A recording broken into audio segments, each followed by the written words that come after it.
आपका स्टॉक चाहे जितना भी अच्छा हो, कंपनी के फंडामेंटल्स जितने भी स्ट्रांग हो, लेकिन आपकी कंपनी की अगर इंडस्ट्री एक साइक्लिकल इंडस्ट्री के अंदर फॉल होती है, तो आपको उस साइकिल को पकड़ने में एक बहुत ज़्यादा एक्सपर्टीज चाहिए। और यही दिक्कत आती है हमारे मेटल्स एंड माइनिंग स्पेस के अंदर कि कंपनीज के जो आपके फंडामेंटल्स हैं वो अप साइकिल के अंदर इतने अंडर वैल्यूड हो जाते हैं कि आपको लगता है कि इससे बढ़िया स्टॉक नहीं होगा।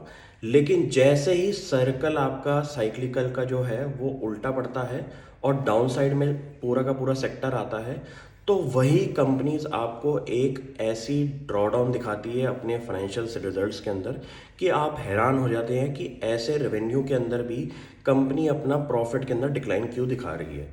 तो इसी केस के अंदर एक कंपनी का नाम है गोदावरी पावर एंड इस्पात। कंपनी हमारी core business of metals and mining sector के अंदर है, जिसके अंदर कंपनी ने अपना इस टाइम रेवेन्यू ग्रोथ 7% का दिखाया है, लेकिन कंपनी के पैट के अंदर अराउंड 49% का डिक्लाइन दिखाई दिया है। क्योंकि ये एक ऐसा सेक्टर होता है जहाँ पे आपकी price realization market price of commodities के ऊपर डिपेंडेंट रहती है। आपकी प्रोडक्शन तो उतनी ही रहती है, लेकिन आपका जो प्राइस रियलाइज्ड है वो हमेशा मार्केट डिटरमिनेंट रहता है। तो अगर उस प्राइस के अंदर एक रिडक्शन आती है और आपकी फिक्स्ड कॉस्ट सेम रहती है और आपकी बाकी ऑपरेशनल कॉस्ट भी फिक्स्ड रहेगी, तो उस प्राइस की वजह से आपका एक प्रॉफिटेबिलिटी के अंदर रिडक्शन आता है। और यही केस होता है तकरीबन तकरीबन वर्ल्ड की सारी मेटल्स एंड माइनिंग कंपनीज के अंदर। तो अगर मैं इस कंपनी के एबिडा मार्जिन की बात करूं, तो कंपनी का लास्ट ईयर एबिडा मार्जिन था 35% का और इस साल एबिडा मार्जिन 20% का आ चुका है।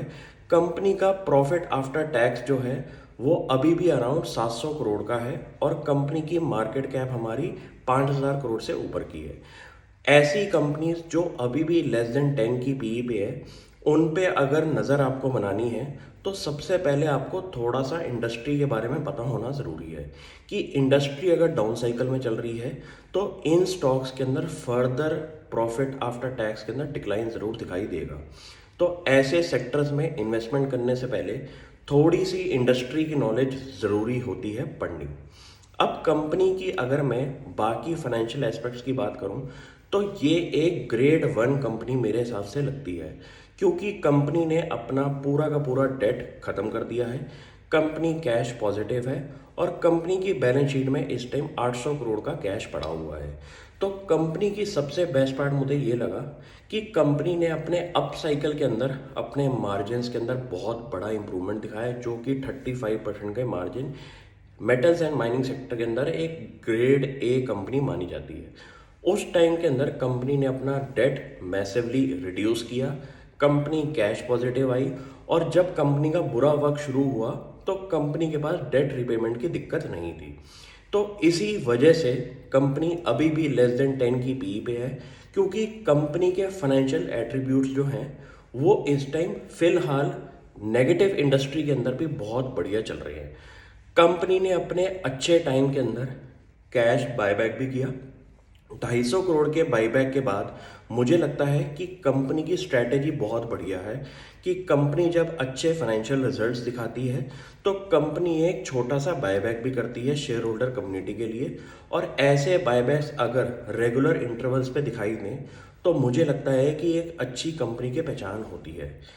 ऐसा सेक्टर जो कि बहुत खतरनाक रहता है बिकॉज ऑफ साइक्लिकल नेचर, और उस सेक्टर के अंदर अगर आप अच्छी कंपनी आइडेंटिफाई कर ले तो इससे बढ़िया बात क्या होगी।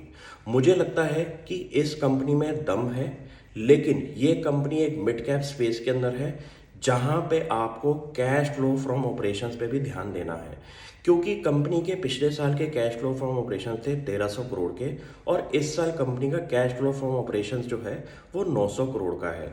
तो मुझे लगता है कि अभी तक कंपनी ने जितने भी फाइनेंशियल नंबर्स थ्रो करे हैं मार्केट के अंदर उससे मैं सेटिस्फाइड हूँ, क्योंकि जिस हिसाब से इंडस्ट्री चल रही है उसके अंदर आपकी कंपनी जो है वो इस टाइम शाइन करती हुई दिखाई दे रही है।